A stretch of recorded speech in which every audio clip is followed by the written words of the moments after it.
بسم اللہ الرحمن الرحیم ان اللہ لا یغفر ان یشرک بہ ویغفر ما دون ذلک لمن یشاء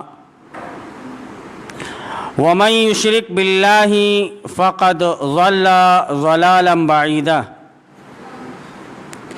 ان یدعون من دونہ الا اناثا وَإِن يَدْعُونَ إِلَّا شَيْطَانًا مَرِيدًا لعنه الله وقال لأتخذن من عبادك نصيبا مفروضا ولأذلنهم ولأمنينهم ولآمرنهم فليبتكن آذان الأنعام ولآمرنهم فَلَيُغَيِّرُنَّ خَلْقَ اللَّهِ وَمَنْ يَتَّخِذِ الشَّيْطَانَ وَلِيًّا مِّن دُونِ اللَّهِ فَقَدْ خَسِرَ خُسْرَانًا مُّبِينًا يَعِدُهُمْ وَيُمَنِّيهِمْ وَمَا يَعِدُهُمُ الشَّيْطَانُ إِلَّا غُرُورًا أُولَئِكَ مَأْوَاهُمْ جَهَنَّمُ وَلَا يَجِدُونَ عَنْهَا مَحِيصًا والذین آمنوا وعملوا الصالحات سندخلهم جنات تجری من تحتها الانہار خالدین فیها ابدا وعد اللہ حقا ومن اصدق اللہ قیلا لیس بامانیکم ولا امانی اہل الکتاب من یعمل سوءا یجز به ولا یجد له من دون اللہ ولیا ولا نصیرا ومن يعمل من الصالحات من ذکر او انثى وهو مؤمن فاولئک يدخلون الجنة ولا يظلمون نقیرا ومن احسن دینا ممن اسلم وجهه للہ وهو محسن واتبع ملة ابراہیم حنیفا واتخذ اللہ ابراہیم خلیلا وللہ ما فی السماوات وما فی الارض وکان اللہ بکل شیء محیطا صدق اللہ العظیم۔ معزز سامعین، آپ نے یہ سورہ نساء کا 18واں رکوع آیت نمبر 116 سے 126 تک سماعت فرمائیں۔ آیت نمبر 116 سے 126 تک سماعت فرمائیں۔ اب ان کا ترجمہ سماعت فرمائیں اور اللہ رب العالمین ان آیات کریمہ کے اندر کیا بیان فرما رہا ہے وہ آپ کو سمجھ میں آ جائے گا۔ کب سمجھ میں آئے گا؟ جب اس کا ترجمہ آپ کو آپ کی اپنی زبان میں بتایا جائے گا یا سنایا جائے گا۔ ابھی تو ہم نے پڑھ دیا ایک رکوع پورا، اس میں کچھ نہیں سمجھ میں آیا کہ اللہ رب العالمین کیا بیان فرما رہا ہے۔ ہاں، ایک آیت ضرور ہے جس میں جو بار بار آتی ہے کہ ان اللہ لا یغفر ان یشرک بہ ویغفر ما دون ذلک لمن یشاء ومن یشرک باللہ فقد ضل ضلالا بعیدا۔ اس کو تو آدمی سنتا رہتا ہے۔ اس میں ابراہیم کا بھی نام آیا، ابراہیم کو اللہ رب العالمین نے خلیل بنایا، واتخذ اللہ ابراہیم خلیلا۔ اب اللہ رب العالمین کیا بیان فرما رہا ہے وہ سماعت فرمائیں کہ اللہ کے ہاں بس شرک ہی کی بخشش نہیں ہے، ایک ہی ایسا کام ہے جس کی اللہ رب العالمین کی ہاں بخشش نہیں ہے، اور وہ کیا ہے؟ شرک۔ اس کے سوا اور سب کچھ معاف ہو سکتا ہے جسے وہ معاف کرنا چاہے۔ اللہ رب العالمین اگر معاف کرنا چاہے گا تو معاف ہو سکتا ہے، لیکن شرک تو معاف ہوگا ہی نہیں۔ اس کے علاوہ جو کچھ ہے اللہ چاہے گا تو اس کو معاف کر دے گا۔ جس نے اللہ کے ساتھ کسی کو شریک ٹھہرایا تو وہ گمراہی میں بہت دور نکل گیا۔ فقد ضل ضلالا بعیدا، تو وہ گمراہی میں بہت دور نکل گیا۔ یہ بڑی مشہور آیت ہے، اور اس سلسلے میں مقررین بڑی تقریریں بھی کرتے ہیں، اور سنا بھی ہوگا آپ نے کہ اللہ رب العالمین شرک کو معاف نہیں کرے گا، اس کے علاوہ جو کچھ بھی ہوگا سب کو معاف کر دے گا۔ تو شرک ہے کیا؟ شرک ہے کیا؟ اللہ رب العالمین کی ذات میں، اس کی صفات میں، اس کے حقوق میں کسی کو شریک کرنا۔ جو کام اللہ رب العالمین کے لیے مخصوص ہیں، جو کام اللہ رب العالمین کے ہیں، ان کو کریں۔ ایک حدیث میں آتا ہے کہ اللہ رب العالمین بیان فرماتا ہے کہ الکبر ردائی، کبر میری چادر ہے۔ بندہ اگر اس کو اوڑھ لے، جو بھی اللہ کی چادر ہے، اس کو بندہ نہیں اوڑھ سکتا۔ عبادت اللہ کی ہو، اطاعت بھی اللہ کی ہو، حکم بھی اللہ کا مانا جائے، جیسا زندگی گزارنے کے لیے اس نے کہا ہے ویسی زندگی گزاری جائے۔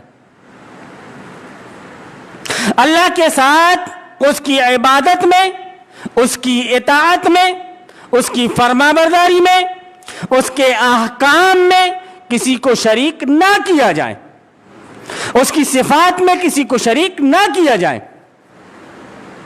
اب الگ الگ مفسرین نے اس کی تشریح کی ہے کہ شرک کی اتنی قسمیں ہوتی ہیں، اور یہ اور وہ میں ساری قسموں کو آپ کے سامنے رکھ کر کے اور آپ کو زیادہ کنفیوز نہیں کرنا چاہوں گا۔ جو مین مدعے کی بات ہے، جو بنیادی بات ہے، وہ آپ تک پہنچ جائے کہ اللہ رب العالمین کے ساتھ اگر آپ کسی کو شریک کر رہے ہو، اس کی ذات میں، اس کی صفات میں، اس کے حقوق میں، تو یہ اللہ رب العالمین کے ساتھ میں شرک ہے۔ کچھ لوگ کہتے ہیں کہ اللہ رب العالمین کے علاوہ کسی کی عبادت کی جائے، اس میں شرک ہوتا ہے۔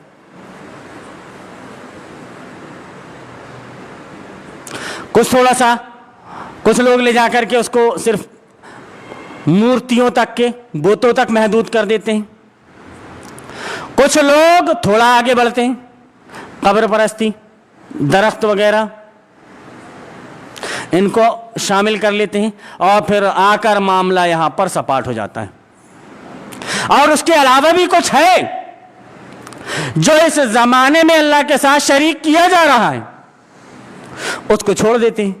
جو بنیاد ہے، جو اصل ہے، جو جڑا ہوا ہے کس کے؟ کلمہ لا الہ الا اللہ محمد رسول اللہ کے ساتھ میں۔ اللہ کو آپ نے معبود مانا ہے، تو اس کے پہلے آپ نے انکار کیا ہے تمام معبودان باطلہ کا، تمام،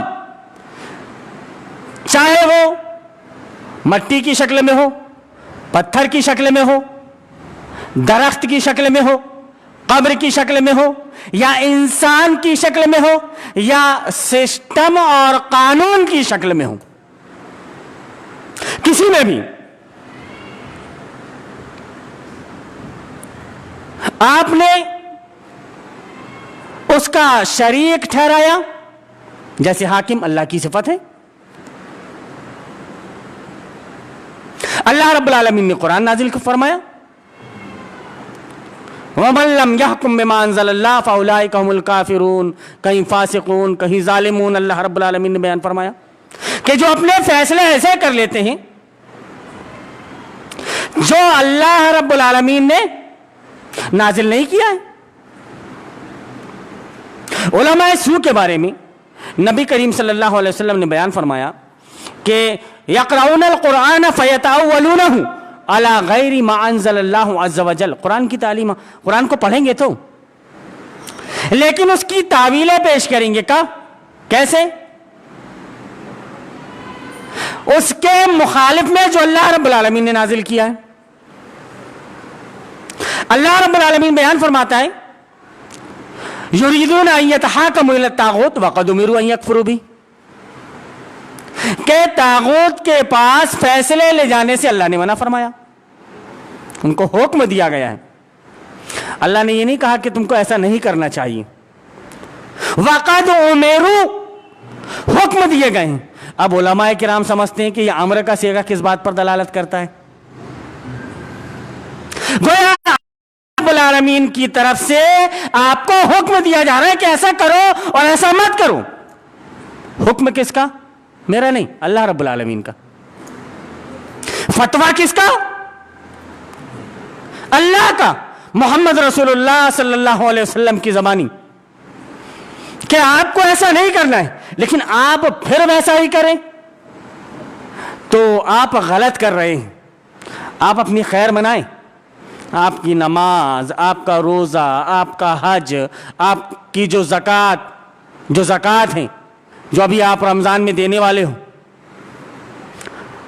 رمضان میں جو فرض ہوتی ہیں کچھ لوگوں کے مطابق، جو رمضانوں میں فرض ہوتی ہیں اور دوسرے ایام میں فرض نہیں ہوتی، جبکہ اس میں ایک بڑی شرط یہ ہے کہ نصاب کو پہنچ جائے اور حولان حول 1 سال کمپلیٹلی گزر چکا ہو اور وہ رقم آپ کے پاس میں ایکسٹرا رکھی ہوئی ہے یا وہ زیور آپ کے پاس میں ایکسٹرا رکھا ہوا ہے اور کسی کام آپ کے وہ نہیں آیا ہے، ناگہانی مصیبت میں آپ کو نہیں لگا ہے، اس پر زکوٰۃ ہے 1 سال گزر جانے کے بعد میں۔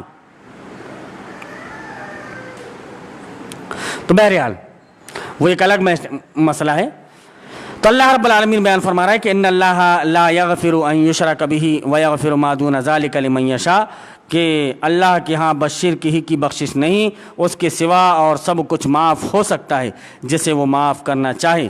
جس نے اللہ کے ساتھ کسی کو شریک ٹھہرایا وہ تو گمراہی میں بہت دور نکل گیا، اب جہاں سے وہ پلٹ نہیں سکتا بالکل۔ وہ اللہ کو چھوڑ کر دیویوں کو معبود بناتا ہے۔ اب یہاں پر وہ پس منظر ذکر کیا جا رہا ہے جو اہل مکہ کے سامنے تھا۔ اس وقت قرآن نازل ہو رہا تھا، اس وقت جو دیوی دیوتا تھے ان کی تنکیر ہو رہی ہے، ان کا انکار ہو رہا ہے، کہا جا رہا ہے کہ اللہ کو چھوڑ کر دیویوں کو معبود بناتے ہیں اور اس باغی شیطان کو معبود بناتے ہیں جس کو اللہ نے لعنت زدہ کیا ہے، اور وہ شیطان کی اطاعت کر رہے ہیں جس نے اللہ سے کہا تھا کہ میں تیرے بندوں سے ایک مقرر حصہ لے کر رہوں گا۔ لَأَتَّخِذَنَّ مِنْ عِبَادِكَ نَصِيبًا مَفْرُوضًا۔ اللہ رب العالمین سے عالم ارواح میں جب اللہ رب العالمین نے کہا تھا کہ کیا میں تمہارا رب نہیں ہوں، سب نے کہا تھا بلا کیوں نہیں، تو ہمارا رب ہے۔ اللہ رب العالمین کہتا ہے کہ تم بھول جاؤ گے اپنے اس عہد و پیمان کو، دنیا میں جانے کے بعد تم بھول جاؤ گے۔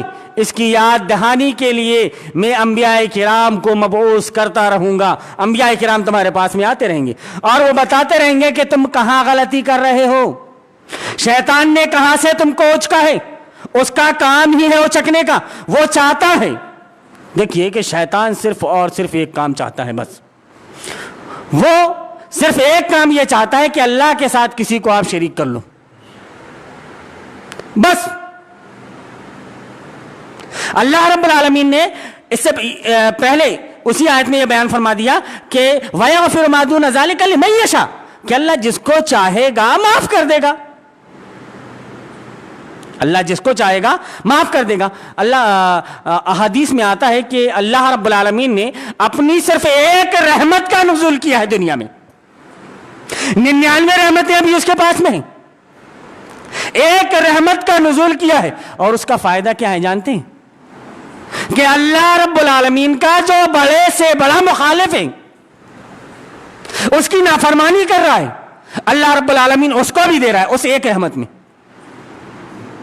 اور اپنے نیک بندے کو بھی دے رہا ہے۔ اب بتائیے کہ اس کی جو 99 رحمتیں ہیں، ان 99 رحمتوں کا کیا حال ہوگا؟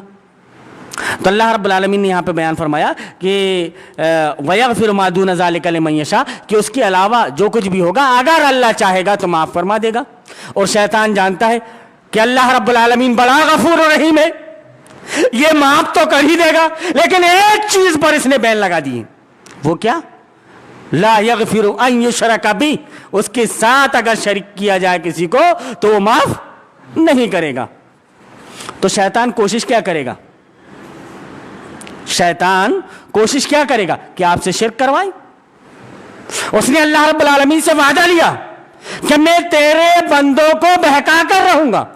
سورہ بقرہ میں اس سلسلے میں ہم نے تفصیل سے گفتگو کی ہے، آپ چاہیں تو سورہ بقرہ کی وہ ان آیتوں کو اٹھا کر کے، اس رکوع کو اٹھا کر کے آپ دیکھ لیں، ان کا سن لیں ویڈیو، تو آپ کو اس سلسلے میں بات مل جائے گی کہ شیطان نے یہ کہا کہ میں گمراہ کر کے رہوں گا۔ اللہ رب العالمین نے کہا کہ ٹھیک ہے تو گمراہ کر لے، لیکن جو گمراہ ہو جائے گا وہ تیرا ہوگا، میرا نہیں۔ یہی چیز نبی کریم صلی اللہ علیہ وسلم نے بیان فرمائی کہ فلیس منی فلیس منا، عمل جس نے کیا وہ مجھ سے ہے، اور جس نے عمل نہیں کیا وہ مجھ سے نہیں۔ تو اللہ رب العالمین کے ہاتھ دار و مدار کیا ہے؟ عمل۔ آدمی کا عمل ہی بگڑ جائے، اللہ رب العالمین کے ساتھ شریک کرنے لگے، اس کو احساس تک نہ ہو۔ اس چیز کو ہم نے ذکر کیا ہے کہ کچھ لوگوں کو جو احساس نہیں تھا تو محدود کر دیا کہ یہ بتوں کے سامنے، درختوں کے سامنے جھکنا یہ شرک ہے، ایسا کام نہیں کرتے۔ ایک جماعت اور تھوڑی سی آگے بڑھی، کہا یہ قبروں کے سامنے آپ نہیں جھک سکتے، یہ بھی شرک ہے۔ پھر ایک چیز جو سبھی سے چھوٹ گئی تھی اس کو ہم نے ذکر کیا کہ منسٹروں کے سامنے، نظام طاغوت کے سامنے جھکنا کیسا ہے؟ کیا اللہ رب العالمین معاف فرمائے گا؟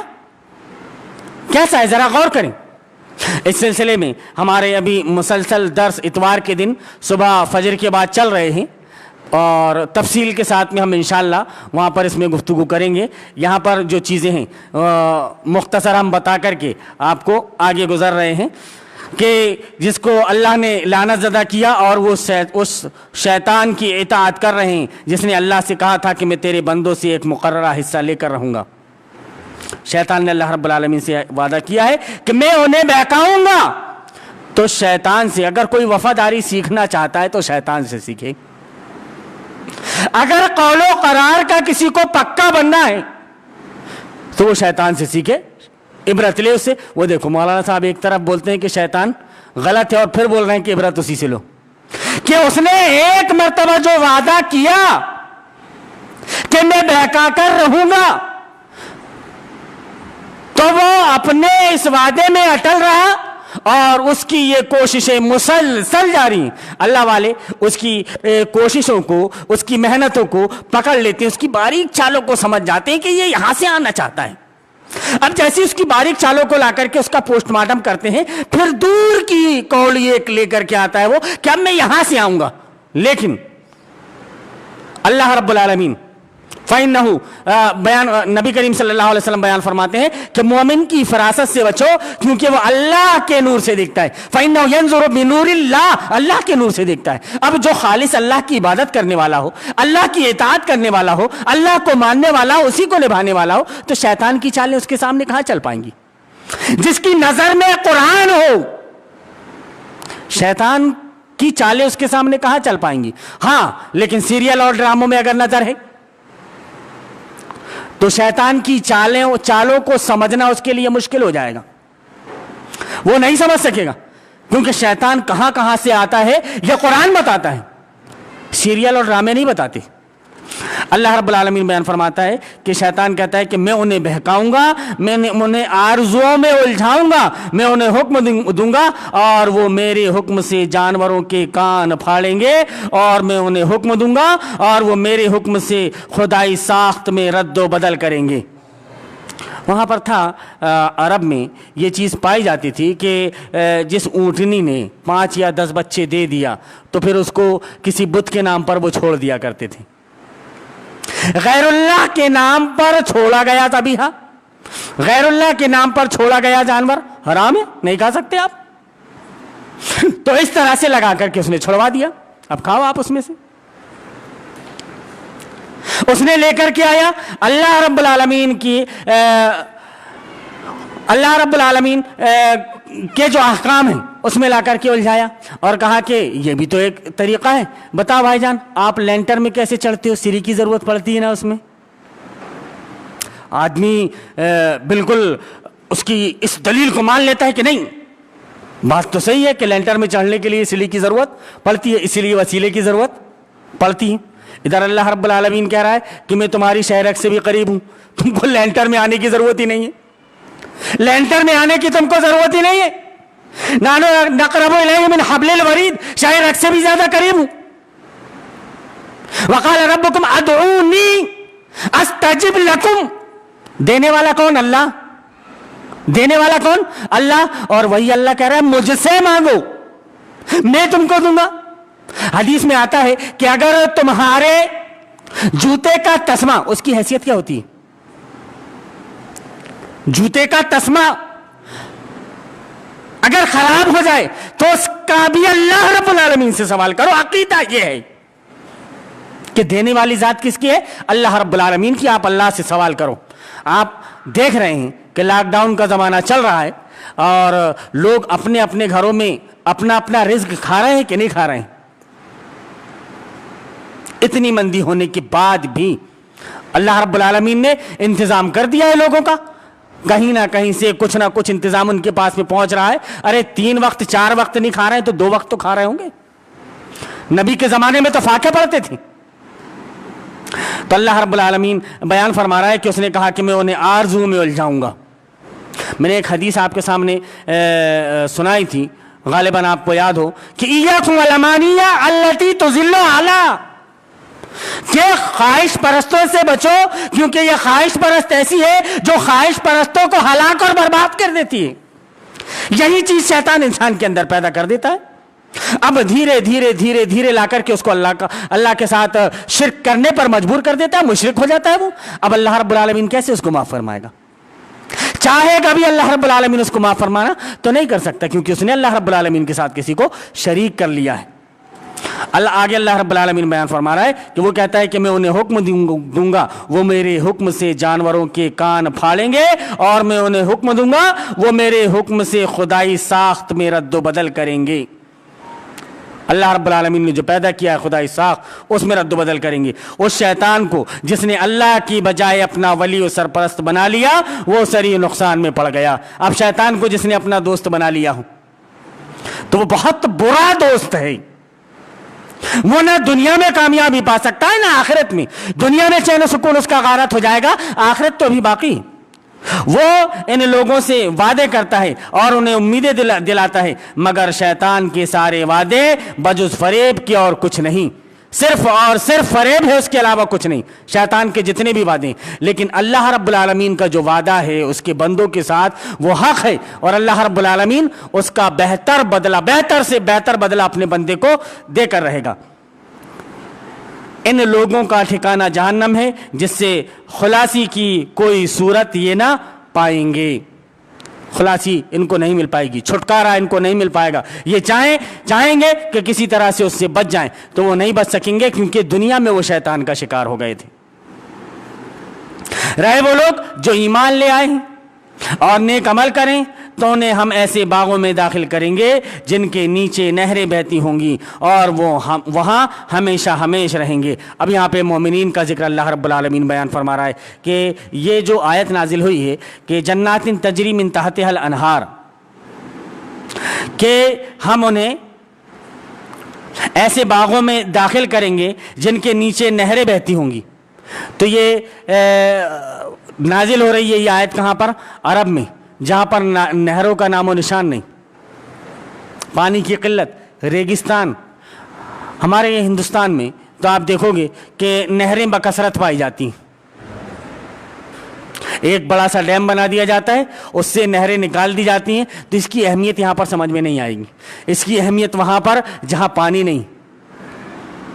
آج بھی ہمارے یہاں پر بھی ان کھیتیوں کی بڑی قیمت ہے جو نہر کے پاس ہیں, نہر سے لگی ہوئی ہیں یا کسی تالاب سے لگی ہوئی ہیں. ان کھیتیوں کی بڑی اہمیت ہے اور بڑے مہنگے داموں میں وہ بکا کرتی ہیں. تو بہرحال اس کی اہمیت ہے. تو اللہ رب العالمین یہ بات بیان فرما رہا ہے کہ تو ہم انہیں ایسے باغوں میں داخل کریں گے جن کے نیچے نہریں بہتی ہوں گی اور وہ وہاں ہمیشہ رہیں گے. یہ اللہ کا سچا وعدہ ہے اور اللہ سے بڑھ کر کون اپنی بات میں سچا ہوگا. اللہ رب العالمین نے جو وعدہ کیا ہے اپنے وعدے میں وہ پکا ہے, اپنے وعدے میں وہ سچا ہے, اور اس سے بڑھ کر کوئی اپنے وعدے میں پکا اور سچا نہیں ہو سکتا. اس نے ہم سے یہ وعدہ کیا کہ میں تم جب بھول جاؤ گی تو یاد دہانی کے لیے ایک ایک نبی کو پہنچاتا رہوں گا. تو وہ ایک ایک نبی کو پہنچاتا رہا اور اس کی سب سے اخیر میں اس نے جناب محمد رسول اللہ صلی اللہ علیہ وسلم کو مبعوث فرمایا. آگے اللہ رب العالمین بیان فرما رہا ہے انجام کار نہ تمہاری آرزوؤں پر موقوف ہے نہ اہل کتاب کی آرزوؤں پر. جو بھی برائی کرے گا اس کا پھل پائے گا اور اللہ کے مقابلے میں اپنے لیے کوئی حامی و مددگار نہ پا سکے گا. حافظ ابن کثیر رحمۃ اللہ علیہ ذکر کرتے ہیں کہ اس آیت کے پس منظر میں کہ انجام کار نہ تو تمہاری آرزوؤں پر موقوف ہے نہ اہل کتاب کی آرزوؤں پر. وہ یہ بولتے تھے کہ میاں تم کیا بتاؤ گے, تم سے پہلے نبی ہمارے پاس آیا تھا, تم سے پہلے کتاب ہمارے پاس آئی تھی, بتاؤ حق پر کون ہوگا. اللہ نے پہلے کتاب کس کے پاس پہنچائی؟ ہمارے پاس پہنچائی. ہم حق پر ہیں, ہم حق پر ہیں. اور دیکھو تمہاری کتاب خود جو قرآن نازل ہوا ہے وہ تائید کرتی ہے ان کتابوں کی, تو ہم حق پر ہیں. تو صحابہ کرام رضوان اللہ علیہ مجمعین کہتے تھے کہ نہیں, جو نبی ہمارے اوپر طرف بھیجے گئے ہیں وہ خاتم النبیین ہیں, سب سے آخری نبی ہیں, اب ان کے بعد کوئی نبی آنے والا نہیں.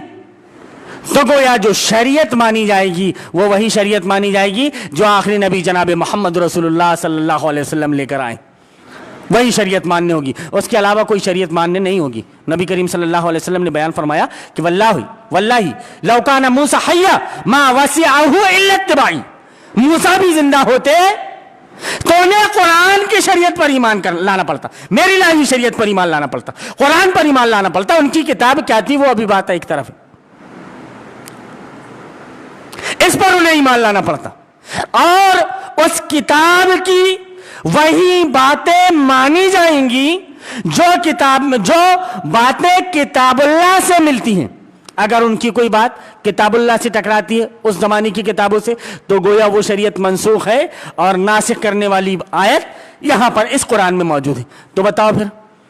تو اللہ رب العالمین نے وہ جب اس طرح سے ڈسکس کرتے تھے تو اللہ رب العالمین نے بیان فرمایا انجام کار نہ تمہاری آرزوؤں پر موقوف ہے نہ اہل کتاب کی آرزوؤں پر. مطلب ان کی آرزویں تو سرے سے غلط ہیں ہی, لیکن تمہاری آرزویں کہ بھیا ہم نے آخری نبی پر ایمان لے آیا جنت میں ہم ہی جائیں گے, ایسا نہیں. تم کو عمل صالح کرنا پڑے گا, تم کو نیک اعمال کرنا پڑے گا, اس کسوٹی سے گزرنا پڑے گا جو کسوٹی ایک نیک بندے کے لیے اللہ رب العالمین نے بنائی. اگر تم اس کسوٹی سے نہیں گزرو گے, اس کسوٹی سے اگر تم نہیں گزرو گے تو پھر تم کو بھی وہ چیز نہیں ملے گی.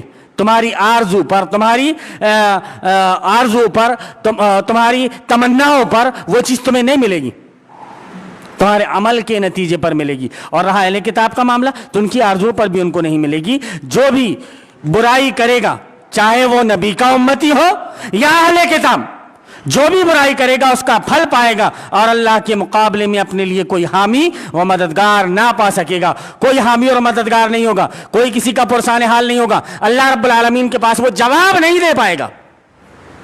اللہ رب العالمین کے یہاں فیصلہ ہوگا اس کے اعمال کی بنیاد پر, فیصلہ ہوگا اس کا ایمان کیسا تھا.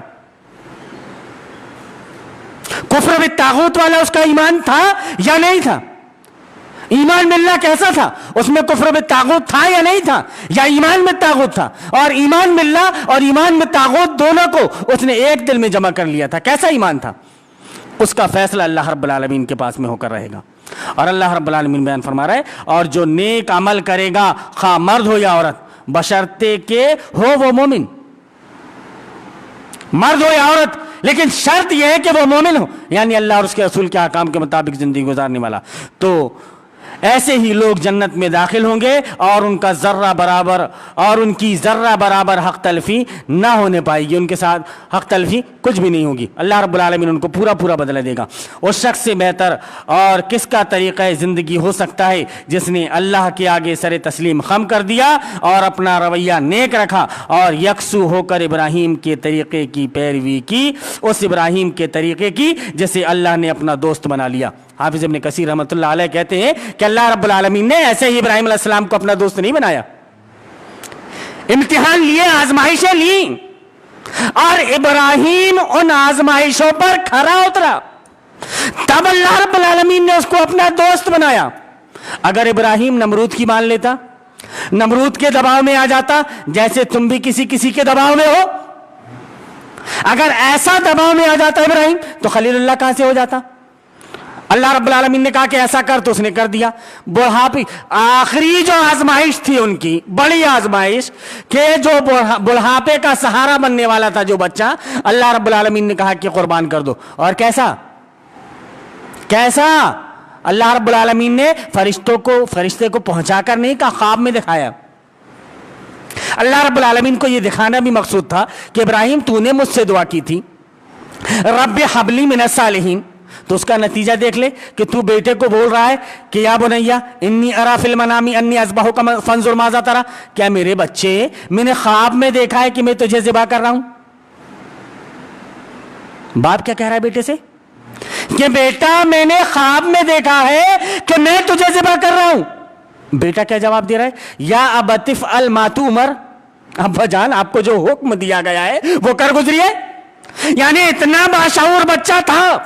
اللہ رب العالمین نے ابراہیم کو کہا ابراہیم ہم نے تیری دعا قبول کی، تو نے نیک بچہ مانگا تھا، ہم نے تجھے نیک بچہ دیا۔ رب حبلی من الصالحین مانگا تھا، ہم نے تجھے نیک بچہ دیا۔ وہ بچہ کہہ رہا ہے کہ آپ کو جو حکم دیا گیا ہے آپ کر گزریے۔ ایسا فرما بردار اطاعت شیار بچہ بعد میں چل کر کے اللہ رب العالمین نے اس کو نبوت سے سرفراز کیا، اور انہی کی نسل سے ہمارے آخری نبی جناب محمد رسول اللہ صلی اللہ علیہ وسلم ہیں۔ آپ صلی اللہ علیہ وسلم جو بیان فرماتے تھے کہ میں 2 ذبیحوں کی اولاد ہوں، ان میں سے ایک حضرت ابراہیم علیہ السلام کے بچے اسماعیل علیہ السلام ہیں، اور ایک آپ کے والد ماجد عبداللہ ہیں۔ اب کسی موقع پر اس کی تفصیل انشاءاللہ بیان کی جائے گی۔ تو یہ ہے واتخذ اللہ ابراہیم خلیلا، کہ وہ ابراہیم کہ جس کو اللہ رب العالمین نے اپنا دوست بنا لیا تھا۔ صحابہ اکرام رضوان اللہ علیہم اجمعین میں یہ ڈسکس چل رہا تھا، اور یہودی بھی بیٹھ جاتے تھے تو وہ کہتے تھے کہ موسیٰ کلیم اللہ یہ لقب ملا، عیسیٰ روح اللہ یہ رقم ملا، تو ابراہیم خلیل اللہ یہ رقم ملا۔ تو وہ یہ بتاتے تھے کہ بھائی ان کو تو یہ لقب ملا، تمہارے نبی کیا ہیں؟ حافظ ابن کثیر رحمۃ اللہ علیہ نے ذکر کیا کہ آپ صلی اللہ علیہ وسلم باہر نکلے اور کہا کہ یقیناً اللہ رب العالمین نے ان کو دوست بنایا، یہ کلیم اللہ ہوئے، یہ روح اللہ ہوئے، لیکن میں حبیب اللہ ہوں۔ سب سے پہلے اللہ رب العالمین بروز قیامت میری ہی بات سنے گا، کہے گا یا محمد ارفع راسک اسل توتا، کہ محمد صلی اللہ علیہ وسلم آپ اپنا سر اٹھائیے، آپ کو دیا جائے گا جو سوال کریں گے، آپ مانگیے، آپ میری بات کو، میری سفارش کو اللہ رب العالمین سب سے پہلے قبول فرمائے گا۔ تو یہ مت بتاؤ کہ کس کو کیا لقب ملا، وہ یہ بتانے کے لیے کیا کرتے تھے کہ آپ یہ نبی سے ہٹ کر کے یہ ان نبیوں کی طرف آ جائیں، گویا یہودی ہو جاؤ، نصرانی ہو جاؤ، ہمارے دین میں آ جاؤ۔ تو اللہ رب العالمین نے نبی کریم صلی اللہ علیہ وسلم کے ذریعے سے یہ بلوا کر ان صحابہ اکرام رضوان اللہ علیہم اجمعین کے لیے یہ بات رکھی کہ دیکھو آخری نبی جناب محمد رسول اللہ صلی اللہ علیہ وسلم جو ہیں وہ حبیب اللہ ہیں۔ آگے اللہ رب العالمین بیان فرما رہا ہے کہ آسمانوں اور زمین میں جو کچھ ہے اللہ کا ہے، اور اللہ ہر چیز پر محیط ہے۔ جو کچھ ہے زمین اور آسمان میں سب کچھ اللہ کا ہے، اور اللہ رب العالمین ہر چیز پر محیط ہے۔ جیسا چاہتا ہے اللہ رب العالمین کرتا ہے۔ اگر تم نے اللہ رب العالمین کو مان لیا، اس کو نبھا دیا، تو اللہ رب العالمین دنیا کو تمہارے قدموں میں رکھ دے گا۔ لیکن اگر تم نے اللہ کو مانا اور کسی اور کو نبھایا، تو دنیا میں بھی آپ ذلیل و خوار ہوں گے اور آخرت میں دردناک عذاب تیار ہیں۔ اللہ رب العالمین سے دعا ہے کہ اللہ رب العالمین تو ہمیں توفیق دے کہ ہم کتاب اللہ اور سنت رسول اللہ کے مطابق زندگی گزارنے والے بن جائیں۔ اللہ رب العالمین صرف ہم زبان کے غازی نہ بنیں بلکہ عمل بھی ہمارے اندر ہو کتاب اللہ اور سنت رسول اللہ کے مطابق۔ اللہم ارنا الحق حقا وارزقنا اتباعہ وارنا الباطل باطلا وارزقنا اجتنابہ، آمین یا رب العالمین۔